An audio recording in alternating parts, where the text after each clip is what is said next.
नमस्कार, मैं पायल शुक्ला और आप देख रहे हैं 24 न्यूज। आइए एक नजर डालते हैं देश और दुनिया की तमाम बड़ी खबरों पर।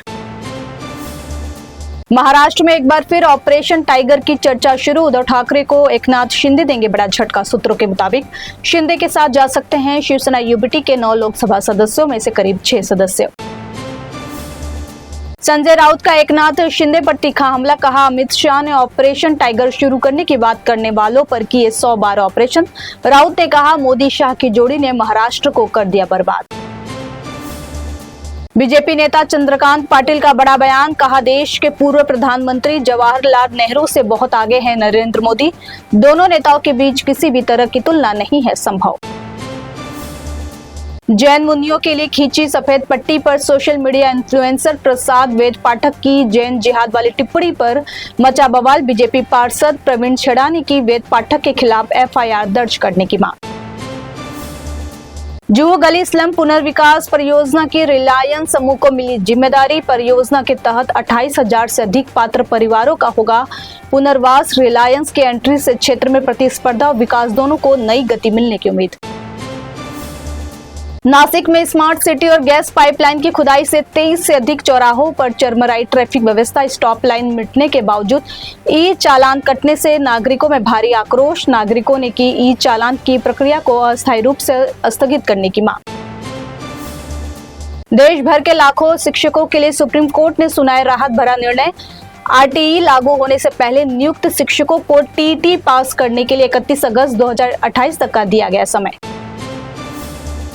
नासिक में लाड़की बहन योजना की जांच में बड़ा खुलासा। ई केवाईसी और दस्तावेजों में खामी से 1.5 लाख महिलाएं अपात्र घोषित। योजना शुरू होने के बाद करीब 14 से 15 लाख महिलाओं के प्राप्त हुए थे आवेदन। दादर पश्चिम के डीएस बाबरेकर मार्ग पर जैन धर्मगुरुओं और साध्वियों के नंगे पैर चलने के लिए सड़क पर खींची गई सफेद पट्टी को लेकर छिड़ा विवाद। मनसे नेता संदीप देशपांडे की चेतावनी के बाद बीएमसी ने की सफेद पट्टी की पुताई। प्रदीप मोरे के शो में दिए बयान को लेकर घिरी एमबीबीएस छात्रा सेजल पवार। मामले की गंभीरता को देखते हुए अस्पताल प्रशासन ने तत्काल जांच के दिए आदेश और पूरे प्रकरण की जांच के लिए विशेष समिति की गठित। अभिनेत्री गिरिजा ओक के साथ नितिन गडकरी ने नागपुर में भारत भाग्य विधाता फिल्म के प्रीमियर में लिया हिस्सा। केंद्रीय मंत्री ने कंगना रनौत की फिल्म की तारीफ करते हुए मुंबई हमले को किया याद। पुणे में 48 वर्षीय टीसीएस कर्मचारी ने मानसिक प्रताड़ना से तंग आकर दी अपनी जान। 2 पन्नों के नोट में मृतक अमित ब्राह्मणे ने सहकर्मियों पर लगाए गंभीर आरोप। कंपनी की 2 महिला कर्मचारियों समेत 3 लोगों पर एफआईआर दर्ज। रेल यात्रा करने वाले यात्रियों के लिए जरूरी खबर। 13-14 जून को पुणे रूट पर रेलवे का mega block. Nagpur Pune express समेत कई प्रमुख ट्रेनें रद्द। लंबी दूरी की ट्रेनों के ऑपरेशन पर भी पड़ेगा असर। पालघर जिले से हैरान करने वाली खबर आई सामने। सिनेमा हॉल के पास एक युवती पर कोयता से जानलेवा हमला। वारदात में युवती गंभीर रूप से घायल। पूरी घटना सीसीटीवी कैमरे में कैद। फरार आरोपी की तलाश में जुटी पुलिस।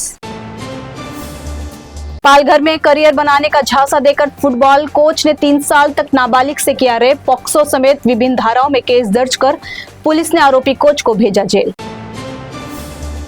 नालासोपारा के गालानगर इलाके में ग्राहक ने एटीएम में 4,000 रुपए निकालने की दी कमांड, लेकिन मशीन से निकले सिर्फ 3600 रुपए और 200 का निकला फटा नोट। ग्राहक को 600 रुपए का लगा चूना। सपा प्रमुख अखिलेश यादव ने बीजेपी पर साधा निशाना। कहा, 2027 का यूपी चुनाव होगा आखिरी मौका। हारने पर चंबल चली जाएगी सपा। सपा प्रमुख ने की एजेंसियों के दुरुपयोग, बीजेपी की कमजोर नीतियों और गलत व्यवहार की आलोचना। असम के जोरहाट में भारतीय वायुसेना का विमान AN-32 हादसे का हुई शिकार। हादसे में आईएएफ के 5 जवान शहीद, 1 पायलट का इलाज जारी। मामले की जांच के लिए वायुसेना ने कोर्ट ऑफ इंक्वायरी के दिए आदेश। मध्य प्रदेश में सतना के नागौद राजघराने में खूनी संघर्ष। बीजेपी विधायक नागेंद्र सिंह की बहू योगिता सिंह को लगी गोली। पुलिस ने आरोपी महिला सुनीता सिंह को किया गिरफ्तार। मामले की जांच जारी। इलाके में बढ़ाई गई सुरक्षा। 370 बिरयानी विवाद में फंसे प्रदीप मोरे ने मांगी माफी। वीडियो शेयर कर कबूली अपनी गलती और कहा, प्लीज दीजिए एक चांस। मैं बन कर दिखाऊंगा अच्छा इंसान। मैं खुद के ऊपर और कंटेंट के ऊपर भी करूंगा काम। उत्तर प्रदेश में प्री मानसून की शुरुआत। लखनऊ समेत कई जिलों में भारी बारिश। आंधी और बिजली चमकने का दौर जारी। मौसम विभाग ने 54 जिलों में बारिश का अलर्ट किया जारी। हैदराबाद में यूट्यूबर मसूद चांदी की बेरहमी से हत्या, खंजर से वार कर साले ने मसूद को उतारा मौत के घाट। फरार आरोपियों की तलाश में जुटी पुलिस। हिमाचल प्रदेश के कुल्लू जिले की मणिकर्ण घाटी में दर्दनाक हादसा, अनियंत्रित होकर 400 फीट गहरी खाई में गिरी पर्यटकों से भरी कार। हादसे में पिता और बेटी की मौत, 3 लोग गंभीर रूप से घायल। पहलगाम हमले के बाद भारत ने बदली अपनी सिंधु जल रणनीति। उत्तर भारत के किसानों को सिंचाई और बिजली देगी यह परियोजना। वहीं पाकिस्तान पर जल संकट का बढ़ा सकती है दबाव। यूपी के श्रावस्ती जिले में गाय का असामान्य व्यवहार चर्चा का बना विषय। गाय लगातार 7 दिनों तक एक खेत में लगाती रही चक्कर। पशु चिकित्सकों ने बताया गाय सर्रा नामक बीमारी से है पीड़ित। पुलिस ने मालिक को गाय किया सुपुर्द। फिलहाल के लिए इतना ही। देश और दुनिया की तमाम बड़ी खबरों के लिए देखते रहिए इन24 न्यूज। साथ ही इन24 न्यूज के social media platform YouTube, Instagram और फेसबुक को लाइक, सब्सक्राइब और शेयर करना ना भूले।